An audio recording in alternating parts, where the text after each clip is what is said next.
Good afternoon, Kurt. Can you hear me? Artur speaking. Artur Lorkowski speaking. Hi, Arthur. I hear you very well. I hope you hear me as well as I do hear you. Yeah, great. So that is really appreciated that you decided to join the energy and climateness. I mean, the community of students at the College of Europe here in Natolin, Warsaw, who have already expressed the interest in the energy and climate issues. And we are gathering today to have, I would say, the kickoff meeting in the form of the high-level lecture on the climate and energy issues. And I'm extremely happy and extremely glad that is you being, I mean, the first lecture this new academic year, and that you will be providing, the students with the thoughts and reflection from you personally, but also from the commission side, especially on the day when the new commission for the next 5 years has been already announced by President von der Leyen. So maybe let's do in the following way that I know that your time is very short today, so we have 1 hour maximum for the meeting. I will give you the floor, and then after your initial, reflections and the lectures, then we'll be having Q&A questions so that students can interactively reach out to you and ask the questions if they will have, right? So I hope you agree with that. So please, Kurt, the floor is yours. Thank you very much, Arthur, and I'm very honored to be invited to give this lecture this afternoon.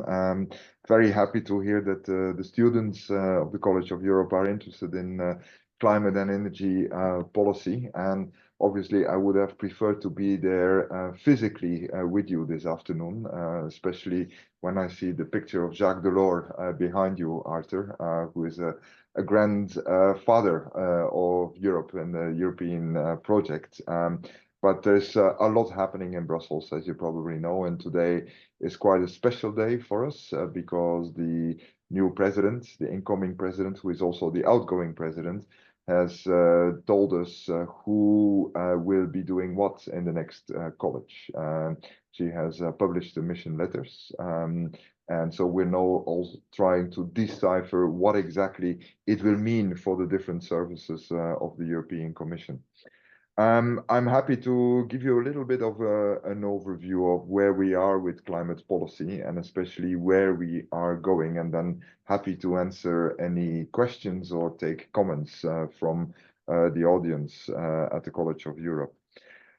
There was, in the run-up to this new incoming commissioner, which hopefully will take office on the 1st of November or the 1st of December, there were quite a few questions as to whether the European Union would continue with its climate ambition. This was hotly debated in the run-up to the European Parliament elections. And I think it's fair to say that the President von der Leyen, for her second mandate, has clearly stated that the European Commission and the European Union will stay the course on the goals of the Green Deal. That has been confirmed now in all the mission letters that we saw earlier today, where the Green Deal is still an overarching objective for all members of the incoming college. We may not paint the Green Deal in the same dark green color as we've done until now. We may call it more clean than green, but there is no doubt that we will continue on the course that has been set with the European Green Deal. And maybe I'll briefly explain why this is the case. When we launched the European Green Deal in 2019, we were surfing on a wave of popular support, and public demands. It felt as if the whole of Europe and all political parties, except for the extreme right, wanted more and more and more climate and green ambition. But I don't know if you remember that in 2019, 5 years ago, Europe was rather alone in the world with this climate ambition. China was not on our radar as a green superpower, as it is today. And in the White House, we had Donald Trump, who had withdrawn the United States from the Paris Agreement. If you fast forward 5 years and you look at where we are today, what we see is exactly the reverse. We see growing concerns and questions among the public about the feasibility and the costs of this green or clean transition. Very often, these concerns are legitimate, and we need to do a better job of addressing these. But it's also the case that these concerns are often the result of political polarization and increasingly also the result of disinformation, which is rampant on social media and which is a source of growing concern for us as policymakers in Europe. But we're no longer alone in the world with this ambition. I think we all see what is happening in the United States with the Inflation Reduction Act, which is anything but an act that will reduce inflation. It's actually an act that is spurring investment in the clean energy transition and the clean tech of the future. We hear President Biden say that when he thinks of climate, he thinks of jobs, jobs, jobs. So for the US, it's an innovation and industrial policy. But also China is really a very big player in the area of decarbonization and clean tech. We need to realize that China is over the last few years investing more in renewable energy than the rest of the world combined.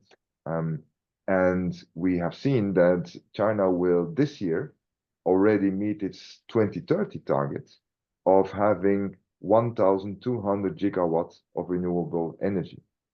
It is on course to peak its emissions this year or next, instead of the goal of 2030 that President Xi announced in 2021. So it's moving very fast.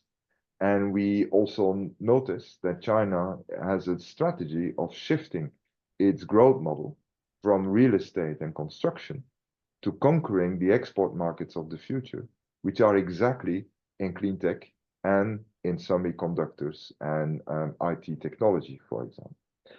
What has also changed compared to 2019 is that we are experiencing even more tangibly than then the growing impacts of climate change.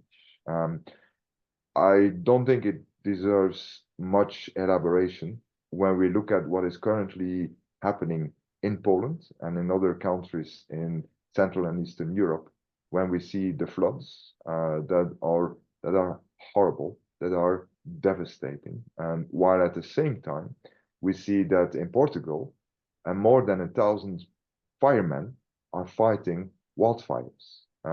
In Poland, we see floods in one part of the country and incredible droughts in another part of the country. And last night we got a report from the Hungarian Weather Service, which clearly says that these floods are so extraordinary and unprecedented that they can easily be attributed to the effects of climate change. In the beginning of this year, we have published the first ever science-based European climate risk assessment, from which it appears that Europe is warming at double the global rate of warming. So in the best possible circumstances, we will need to live in Europe with a climate that will be 3 degrees warmer. It essentially means that the extreme weather events we are currently experiencing will become the new normal in the next 10 or 15 years. That's what it means for all of us, and we are not prepared for these growing impacts of climate change. So all this means that the transition, whether you call it green or clean, is existential for Europe. Not only for ecological reasons, and maybe not even mainly because of ecological reasons, because after all, Europe is today representing 6% of global emissions. In 2030, we still will represent 4% of global emissions. So if we succeed in achieving our climate targets by 2030, which we have to, and we will, it will not make that much of a difference for the climate. But it will make a big, big difference for our economic prosperity in the future. And it was clearly said by Mr. Draghi last week when he presented his report on competitiveness, that decarbonization and innovation are going hand in hand and are existential for Europe. But it's also existential for security reasons, because you know that until now, Europe was dependent for 90% of its energy from the rest of the world. And we have been paying a very high price for this dependency. Just by way of example, in 2022, the year when Russia invaded Ukraine, and we all know what this has had as consequences on energy prices, Europe altogether has paid an annual bill of 640 billion euros for importing fossil fuels. 640 billion euros, that is 4 times the annual budget of the European Union in 1 year, importing fossil fuels that we burn and they're gone, and they damage our environment. This is not sustainable. And the price of this import bill has gone down, but it still is above 400 billion euros a year. So it's in that context that we will continue the implementation of the European Green Deal, which essentially is a growth, innovation, and investment agenda. It is much more than an ecological program. It is a program for modernizing our economy so that we make it fit for the future, a future that will be not only warmer, but also less secure and globally much more competitive. It is not an agenda for degrowth, as some would like to portray it.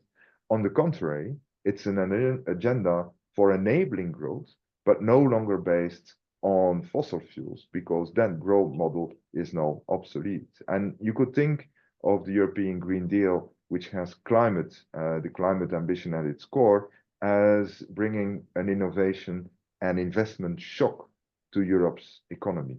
Because what we have been lagging for decades now is sufficient investment and sufficient innovation. And it's that innovation, that investment, which will enhance the productivity in Europe's economy and also strengthen our global competitiveness. What is currently happening is what Jean Pisani-Ferry called in the Financial Times recently. It's a battle between old and new, which is typical for any market economy. But now it's a battle between brown and green capitalism. Our job, our task is to make sure that the green capitalism wins and that there are as few losers as possible from the brown capitalism. What is possibly new this time around, while we go through this transition and transformation, is that we have the big player of China also operating in this space. And that is a new phenomenon with which we have to reckon. But talking about China, it's very interesting to know that China is investing in its economy at a rate of 40% of its GDP. Europe's rate of investment is 20% of GDP. I am not saying that Europe should invest to the same tune as China, but if we can increase our investment by 5%, as also Mr. Draghi is proposing in his report, then we'll do a lot better. And by the way, 25% investment as proportion of GDP is what we had in the 1970s. So it is not that unprecedented. It is doable. And that is exactly what the European Green Deal aims to do. It's to enhance this investment and make sure that our innovation engine works again. And in doing so, I'm very happy to inform you that the EU is actually on track. It doesn't feel like that when you read the media, but we have been consistently decoupling our economic growth from our emissions since 1990. We have reduced our emissions by 37% since 1990, while our economy grew by close to 70%, double the rate of emission reduction, while the world as a whole, has increased emissions by 60% since 1990. This, by the way, this decoupling of growth from emissions is also happening in Central and Eastern European economies, where if you look at the indicators like the emissions per capita, the big spread that you had in 1990 between, for example, France and Poland or Czech Republic is getting narrower and narrower. We are doing all this at a time when we also see that unemployment in Europe is historically low. We have investment rates that are picking up since 5 years in a way that we haven't seen over the last 10, 15 years. We continue to have a very significant trade surplus. In January this year, the trade surplus of the Eurozone was the highest since 2002, more than 20 years ago. And even our manufacturing index does not compare so badly with that of the United States. But where we have a problem, and that is of course attracting all the political and media attention, is in our energy intensive industries. That is really where it is hurting for the moment. And we cannot afford to see those industries like steel, cement, chemicals, glass, ceramics, paper and pulp leave Europe. We need these industries also in Europe. By the way, their difficulties are not related in the first place to our climate policy, because these industries still get a lot, most of the free allowances under the ETS system that they had before, but they of course are very much hurt by the very high energy prices that we have in Europe, also because of our dependency on fossil fuels and because of global market conditions. There is an overcapacity of production in steel, for example, in China and other parts of the world. So we are on track and we have everything in place to achieve our targets for 2030 of reducing our global greenhouse gas emissions by at least 55%. That is the goal that has been agreed in law, the European Climate Law, which was adopted democratically by member states and the European Parliament, which also says that Europe will be climate neutral and resilient by 2050. And we have put in place a quite elaborated framework, a legal framework, called Fit for 55, that will enable us to achieve this target by 2030. The way we will do this is by having the right policy mix. There is not one measure or one policy that will get us there. It's a combination of different policy measures, and the core of our framework relies on carbon pricing, putting a price on carbon, which we are doing through the emission trading system, which has reduced emissions for the sectors covered by ETS, namely power generation and large industry, by 47% since 2005. And this system has generated 200 billion euros of revenues for the EU member states, which are reinvested in industrial decarbonization, innovation, and social justice. So this ETS system, which is the envy of the world, works very well, and we will ramp it up in achieving our goals for 2030. We have seen that industry has not decarbonized as much as power generation because they benefited from very big free allowances. So we will gradually remove these free allowances so that our industry also starts decarbonizing. But in order to avoid carbon leakage or unfair competition from the rest of the world, we have proposed to introduce a carbon border adjustment mechanism, which will level the playing field with importers of these energy intensive goods like steel, cement, or aluminium. We have also brought maritime shipping under the ETS, which is a world's first.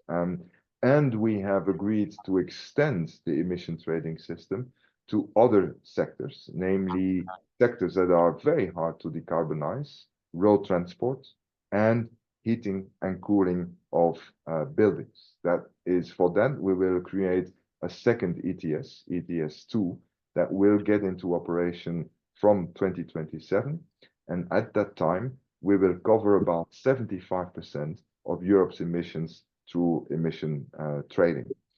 But what we have learned is that carbon pricing or emission trading on its own is not sufficient. It is necessary, but not sufficient.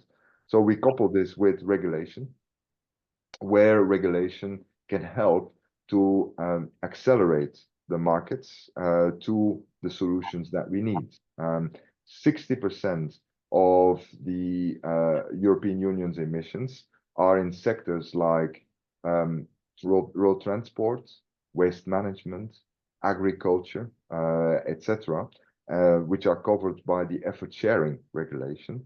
And for these sectors, we have now national energy and climate plans that member states need to submit to the European Commission, in which they say what measures they will take in order to achieve our targets for 2030. And we will complement the measures in the national energy and climate plans by these European tools like emission trading, but also regulations like the CO2 standards for cars, which means that from 2035, only zero emission vehicles can be sold on the market, new cars. We won't take away, of course, the old cars that exist on the market. And we also have regulations in the area of renewable energy, for example, energy efficiency, and many other areas. But carbon pricing and regulation on their own will not be sufficient. We also need a third leg to this framework, and that is funding and finance, both public and private.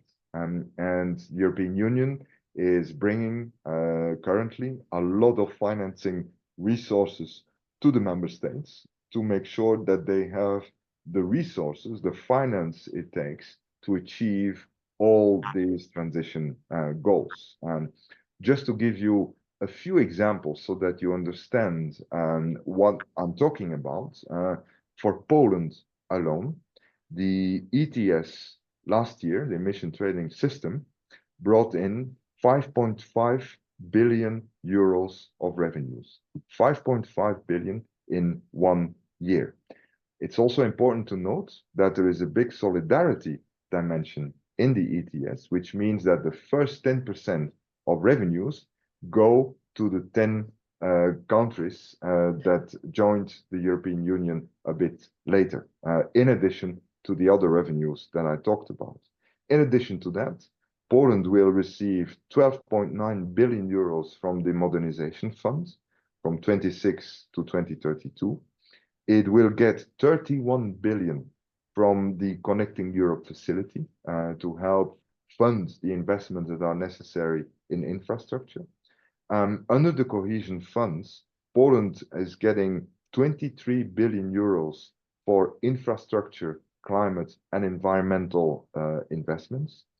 We also have the Just Transition Fund to help the coal-based regions to phase out coal. There, Poland will get 3.5 billion euros.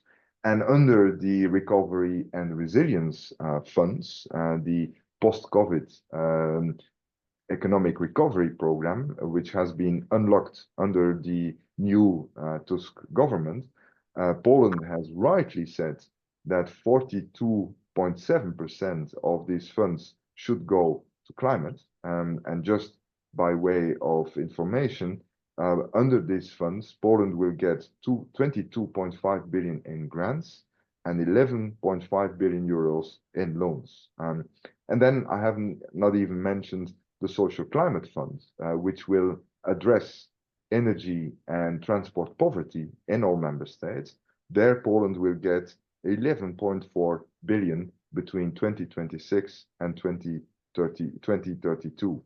So all this just to say, friends, that there is a lot of financial support that is currently coming from the European Union to the member states that need it. I only mentioned the figures for Poland, but that equally applies to other member states in Central and Eastern Europe. But obviously, public support, public funding alone will not do it. We also need to mobilize private sector investment, and that's why we have a sustainable finance strategy, which relies on disclosure, as we're not dictating investors where they should put their investment, their money, but we are making it as attractive and compelling as possible for investors to choose the green areas for their investment, so that we channel private sector investment as well in support of our climate transition. So we're on track. We have everything it takes to achieve our 2030 goals. What is now ahead of us in the next Commission starting later this year? I would call it the program of the 4 I's: implementation, industry, international outreach, and investment. That is what we will be focusing on. First, implementation. It's really about implementing what we have agreed for 2030, not changing anything, not having a discussion about the climate ambition, but really implementing what has been democratically agreed with all member states and the European Parliament, taking the national energy and climate plans as a reference for each member state, turning these plans into investment plans, where we ask the member states to identify what are the investment needs and the investment opportunities, so that we can factor this in to the next EU budget, which will have a Polish commissioner, Piotr Serafin. But in doing this implementation, we also want to make sure that we simplify our rules and our regulations as much as possible, not lowering the climate ambition, but wherever we can simplify, we will of course do this. The second priority is the I of industry. President von der Leyen has said that we will now work on a clean industry deal as part of our trajectory to climate neutrality and the goal of decarbonizing our economy by 90% by 2040. That means that we will be working on ramping up decarbonized electricity in Europe, making sure that there is low carbon, clean electricity at affordable prices, especially for those industries that are exposed to very fierce international competition.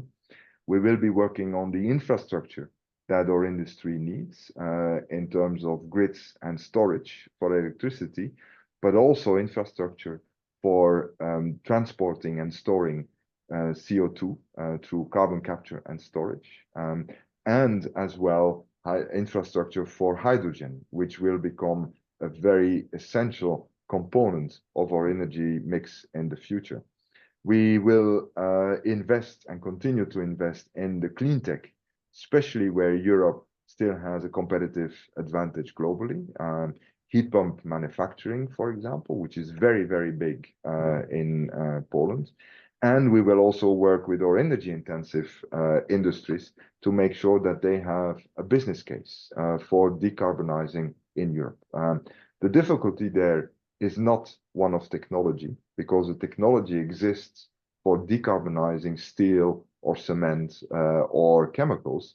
It's really a question of providing the business case, access to finance, and making sure that there is a market at the end of the day. And that's why President von der Leyen has asked us to work on creating green lead markets, where someone is willing to pay for the green premium, the additional cost of putting decarbonized products on the market. Obviously, it will also require that we work on skills, because the shortage of skills is one of the biggest factors or obstacles for our industry, and work on trade partnerships as well. That brings me to the third I, which is the I of international. We are now in a global race to net zero. I referred to the United States and China. Also, Africa has turned the page and wants to be the continent of solutions for the green transition. We need to make sure that we remain in that race as Europe, and that we also level the playing field for this green transition and for the economic opportunities. We will do this by selling and promoting carbon pricing everywhere in the world, to see as many partner countries adopt a form of carbon pricing. And we will work on having clean trade and investment partnerships with third countries as well. And the last I, and I will conclude with this, is the very, very important I of investment. As I said, we need massive investment. That investment often takes a time horizon of more than 5 years. When you invest in energy infrastructure, for example, you have a time horizon of 15, 20, 30 years. So that's why we will already start working on our target for 2040, on the way to climate neutrality by 2050. The investments that we need are big, but not unprecedented and doable, as long as we consistently follow the principle of cost efficiency. We really have to have cost efficiency rather than ideology in mind. And that means that we need to provide regulatory stability, so not change our goals or regulations every so often, but keep it stable so that investors have trust in the regulatory framework. We need to find the right ways of de-risking private sector investment. Public budgets will not and cannot fund everything that is necessary. We need to mobilize, above all, private sector investment, but the public sector can help by de-risking in a clever way the private sector investment. We need to use much more than we do today the single market to reap the benefits of the economies of scale and scope. That means working on a savings and investment union, for example. I was told just the other week that the fees for investment in the United States are 3 times lower than in Europe, simply because we do not have an integrated capitals and finance market, but also using the single market for smart specialization, so that not every member state does the same thing, but really looks at its comparative advantages. For example, this means for hydrogen, that green hydrogen should be produced where renewable energy is plenty, not so much in the center of Europe, where there is much less endowment of renewable energy. But then we need to make sure that there are interconnections for hydrogen from those regions that have plenty, abundant renewable energy, to make sure that this green hydrogen then flows to industrial regions that need this. It's an all of technology approach that we will need.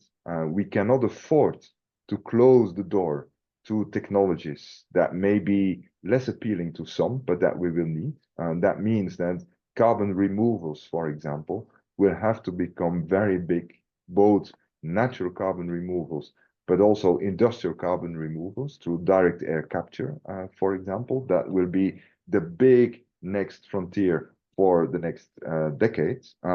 But we're also no longer shying away from talking about the potential role of nuclear energy in our energy mix in the future. Not that investing in new nuclear plants is the most cost efficient today, the most cost-efficient investment today is renewable energy, especially solar, which is also growing very rapidly in member states like Poland. But we cannot exclude that we need nuclear energy in the future, and that means that we need to invest today in the R&D for the next generation nuclear energy. It's an all-of-economy approach that we will need. All sectors will have to contribute. That includes agriculture and food, which is largely escaping from our current policy architecture. Agriculture in Europe represents 11% of our emissions, but have remained stable for the last 15, 20 years. We cannot afford this. So also the agriculture and food sector will have to contribute to decarbonization. We need an all-of-society approach, making sure that we leave no one behind, but that we also use all the skills we have in Europe. So the skills agenda becomes a factor of competitive advantage for Europe compared to our big partners like China or the US. And what will really be on our agenda for the next 10, 15 years is creating the circular economy. That is the model for the future. This decade will be a decade of decarbonization. The next decade will have to be a decade of dematerialization, which holds a lot of promise for renewal of our economic and industrial model, while at the same time delivering on strategic autonomy for Europe. So with this, Arthur, I hope I have been able to give an overview of the rather vast framework we have for climate and energy policy. What I would like to conclude on is to say that we have everything in place to achieve our climate targets. We will no longer have debates about the level of climate ambition that has been agreed in the European climate law. It's now really implementing what we have agreed in a way that we also enhance our competitiveness in the world. We know pretty well what to do. What we may not know so well is how to make sure that politicians win elections when they have taken these decisions that we need. And that's maybe where also the new generation of students at the College of Europe can help us in telling us, advising us how we can win elections with such a climate and energy agenda. Thank you very much for your attention.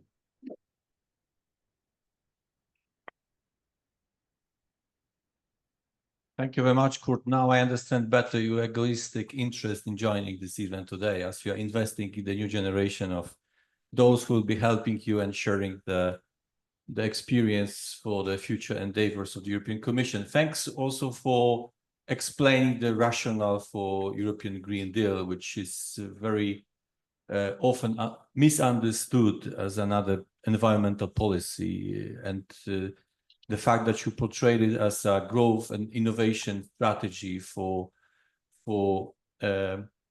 enhancing the competitive edges of the European Union is something I think critically important to understand. And I think what is specifically and quite important also to understand, and what is my take from your presentation is the focus on this 4 A's for the implementation, for the industry / competition, as you explained, international audit and investments, which are the objectives of the new commissioner. And I guess that the new commissioner for climate action would get it, this 4 A's in the mission letter received today, but we'll, check it after the meeting. Now I will open the floor for the students. You focused in your presentation on Poland, but let me assure you that the vast majority of students, they are not from Poland, but they will be staying in Warsaw for the next year, and they will be really closely observing and following the transition happening in this beautiful country. But I see the first question asked already by the Polish student, so that's why I would skip you and I would ask the lady in the first row, the mic for asking you the question. go there. This is the mic ready. Please present yourself, right?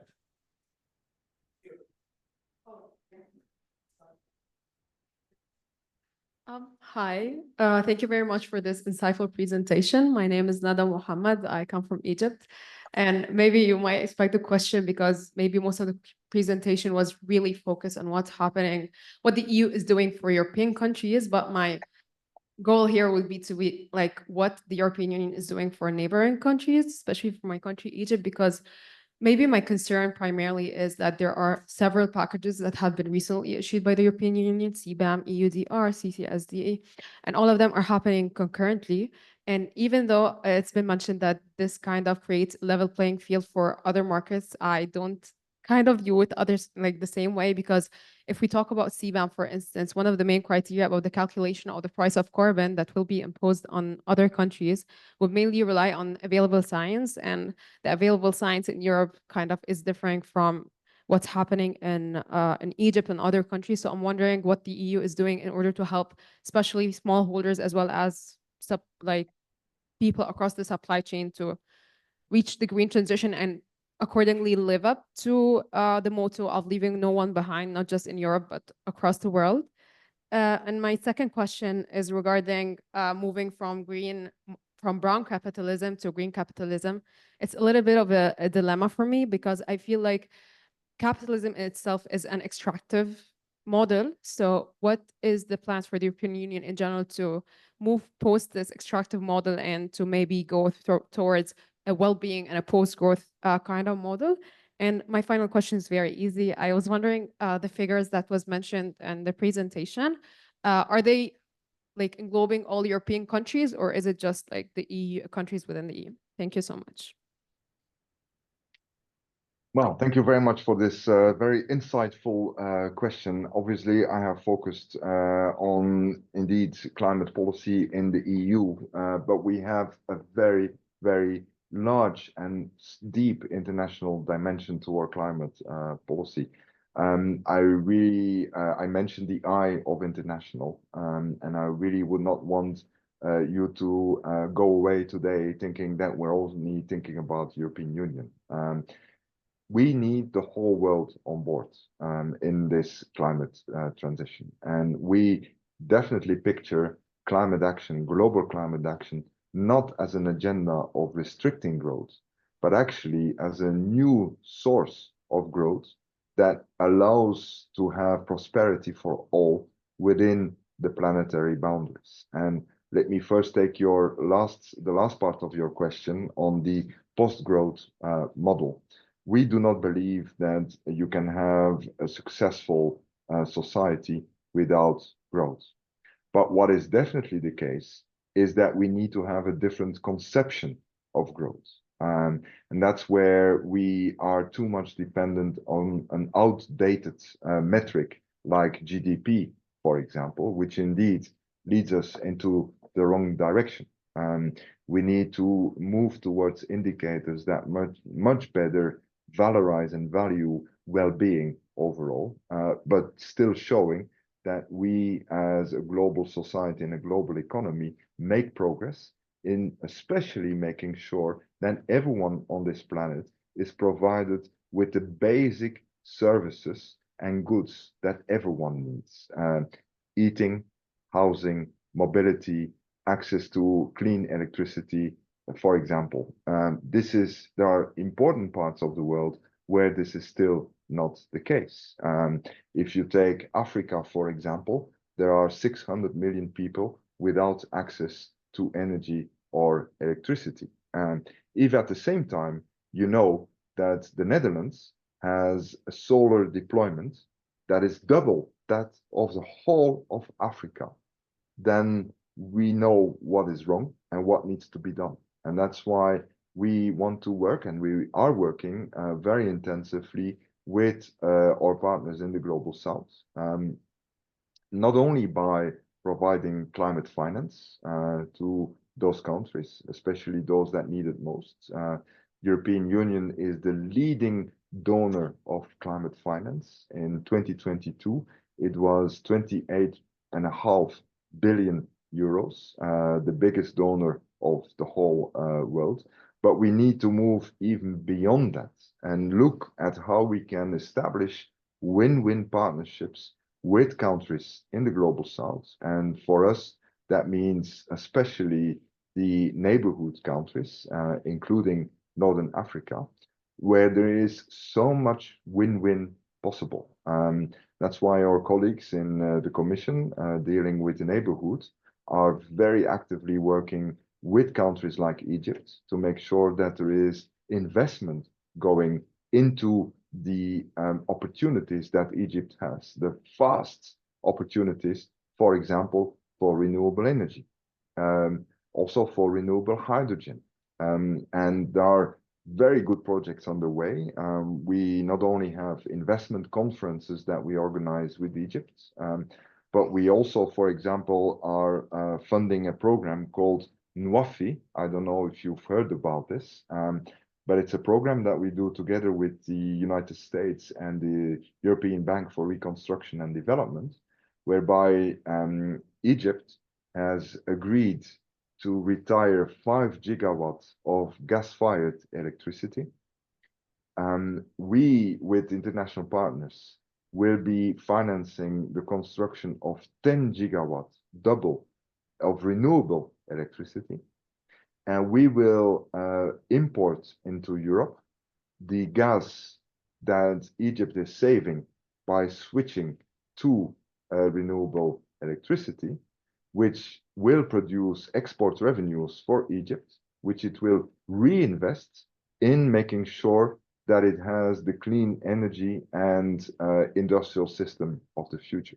And the next step in this is that we do not only import the energy or the green hydrogen, the carriers of energy, but that we also help those countries in our neighborhood to invest in the clean industrial activities of the future, so that over time we do not import renewable hydrogen, but that we import, for example, iron ore or green ammonia as a feedstock for fertilizers.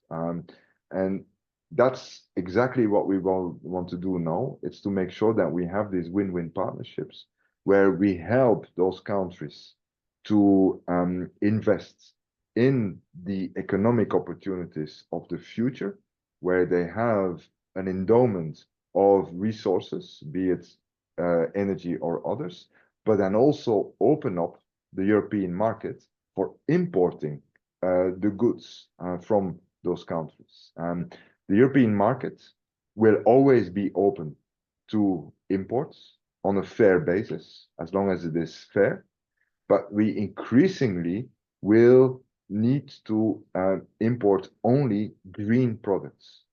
And that's also where the carbon border adjustment mechanism comes in.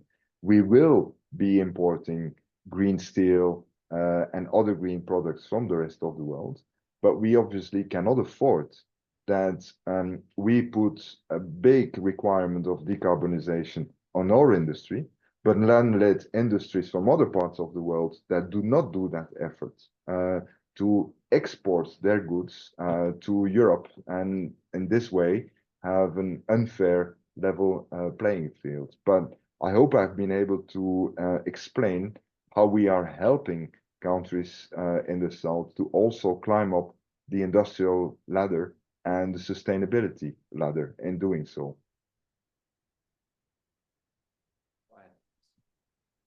No, it's okay. This camera is the... Oh, okay, sorry. Okay, so, hello, I'm Franciszek Nowak. I'm from Poland. Thank you very much for your insightful presentation.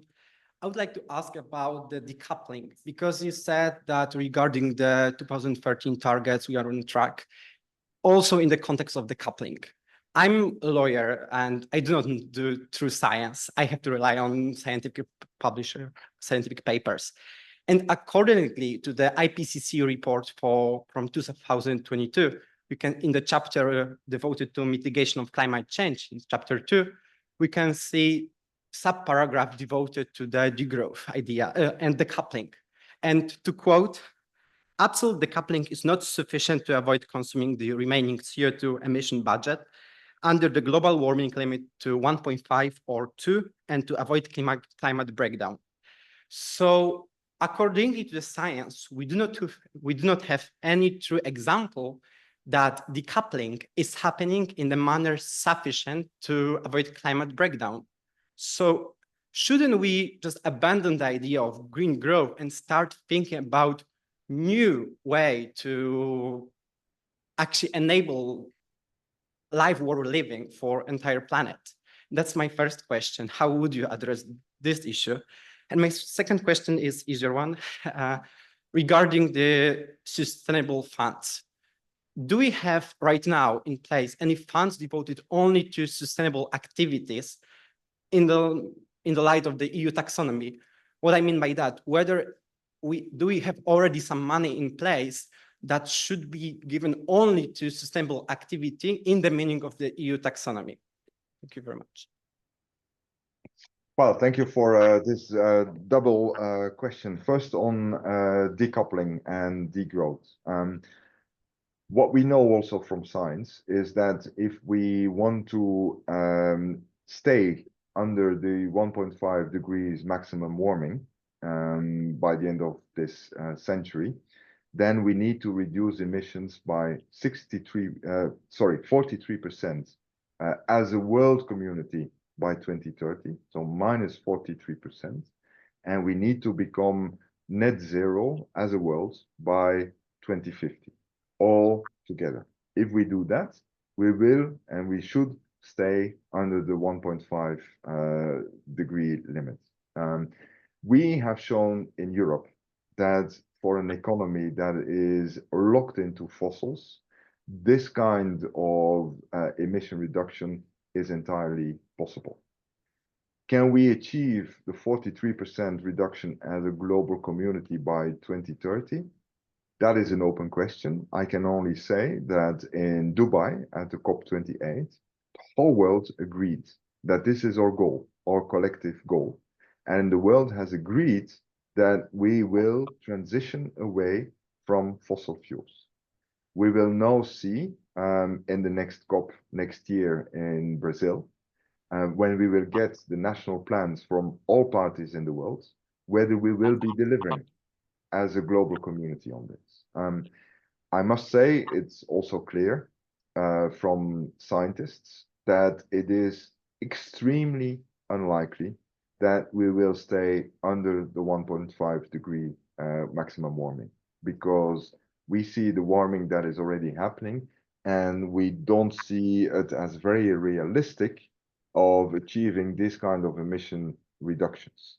Nevertheless, the IPCC also says that we can go back over time to maximum 1.5 degree warming after the overshoot if we really scale up carbon removals by better taking care of our nature and having direct air capture and other forms of carbon removals, removing carbon from the atmosphere.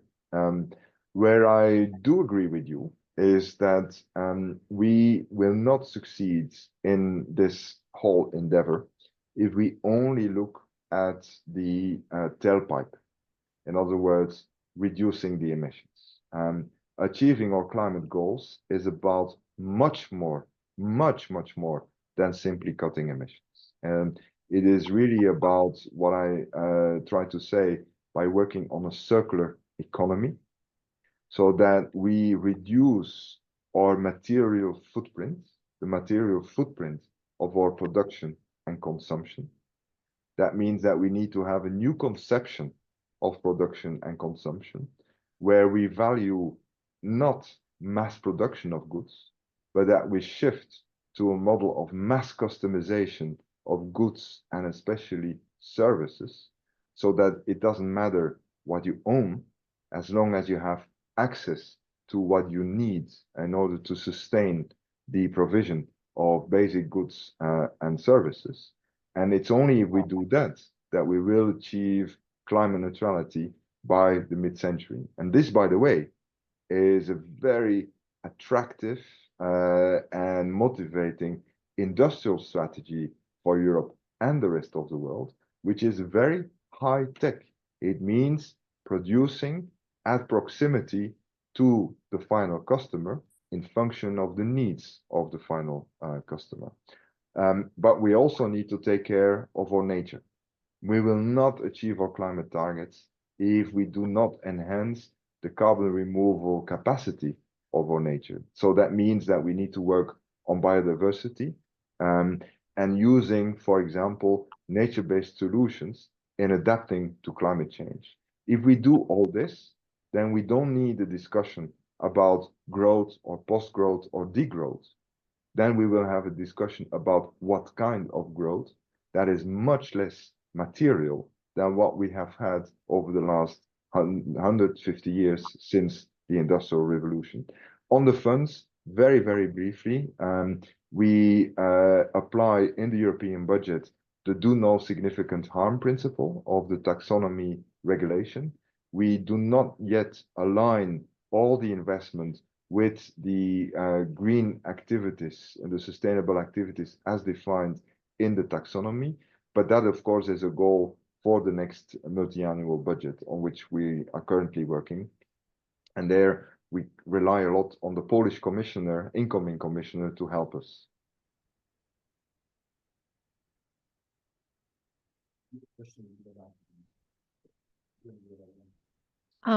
Hello. Thank you very much for this very interesting presentation, as well as for the insightful answers. I have a couple of very quick questions. The first one is pertaining climate peace and security, and if the EU is highlighting this now on its agenda, given the current wars and their impact on the environment in general, as well as their impact in imposing a chain effect, because more emissions means more dangers, more extreme weather events, as well as influx of refugees. So if this is already on the agenda and being discussed in light of the current world conflicts. And then the second question is pertaining whether the EU is adopting a gender-sensitive approach when it comes to the climate policy, because I've been reading how the EU Green Deal is very much gender neutral and or gender blind, if I'm correctly articulating myself, and it's also not highlighting or doesn't have a monitoring or effective mechanisms to see whether the just transition, for instance, will impact women differently than men. So that's also another aspect. And then the third aspect that I wanted to ask about is pertain. Okay, I'm so sorry. It's pertaining the move of the EU Parliament to the right wing, which is, as you have mentioned, is threatening the climate agenda in general, and whether you see that this would propose a hindrance in general to the promotion or the progress of the climate agenda in the EU. Yeah, that's it. Thank you for your questions. First one on security, absolutely. The President von der Leyen has asked us to start working on a European climate adaptation plan. And we consider more and more climate adaptation as integral to our climate action. So our ambition for 2050 is not only to be climate neutral, but also climate resilient. There's massive work to be done there because we are not prepared for the climate risks that are coming to Europe, as to the rest of the world, by the way. We estimate that we have a climate protection gap of 75%. So according to the climate risk assessment we did earlier this year, we see that 75% of future climate risks are not protected by some form of insurance or other form of protection. This is not just about climate policy. This is something that affects all policies, every aspect of our society, from energy and transport to public health and the stability of our financial system, for example, because there are more and more areas where there is no more insurance available, or only at very high prices for housing insurance, which then creates also a very big dimension of social inequality. So to your first question, yes, absolutely, security and resilience in the face of climate change is going to be big in the next few years. Gender sensitivity, we are sensitive to this, but we can do a lot better. And also there, if the students and the College of Europe can help us in suggesting in a meaningful way how we can better factor in gender sensitivity in climate action, both for mitigation and for adaptation or resilience, that would be very welcome. And on your question about the politics, what I can say so far is that we've seen a rather right-wing government in Italy, which is not questioning the climate and energy goals, except for the future of the combustion engine, which is a matter of cultural identity for many Italians. We have seen in the Netherlands a very right-wing government taking office. And there, what we see is that the Netherlands is saying, we will not do more for climate than what the European Union is asking us to do, which is entirely fine, because the Netherlands did more than what the EU was asking, and they will now align with EU policy, which is absolutely fine for us. And we see that in France, for example, as a result of the elections, we now have a new prime minister there, Michel Barnier, who is probably one of the biggest advocates of a very ambitious green agenda, because he was the one in 2019 among the first to call for an ambitious Green Deal for Europe. So yes, we are vigilant about the shift to extreme right and far right and what it will mean. But in practice, in those governments where the far right is taking office, we don't see a big questioning or reversal of our climate agenda. Thank you very much, Kurt. Thank you for your insightful on one hand and also very comprehensive lecture. And the fact that it has already provoked a wave of questions, the questions I have simply denied because we have very limited time, also proved, that what I have said. Thank you very much for that. I also want to emphasize the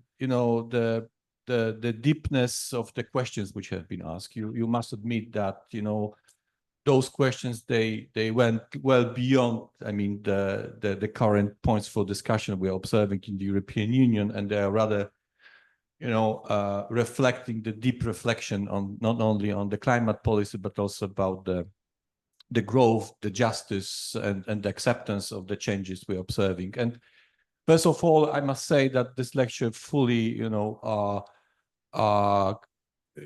delivered on my expectations, because thanks to you, Kurt, we got a lot of very precise points and question marks that will be elaborated throughout the year. So thank you for inspiring.